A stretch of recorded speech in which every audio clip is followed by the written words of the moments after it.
Today, you will learn how to delete a page in Word without deleting text. First, place your cursor on the page you want to remove. The most important thing is to make sure you are not selecting your actual content, only the extra space or page break that is causing the page to appear. Now, press Ctrl, Shift, and 8 on your keyboard. This will show all the hidden formatting marks in your document, including paragraph marks and page breaks. Once you can see them, look for extra paragraph symbols or a page break on the unwanted page. Now, simply select only those empty paragraph marks or the page break and press Backspace or Delete. The page will disappear immediately, but your main text will stay completely safe.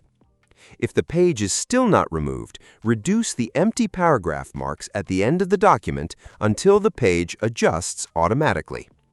If this helped you, make sure to like the video and subscribe to the channel.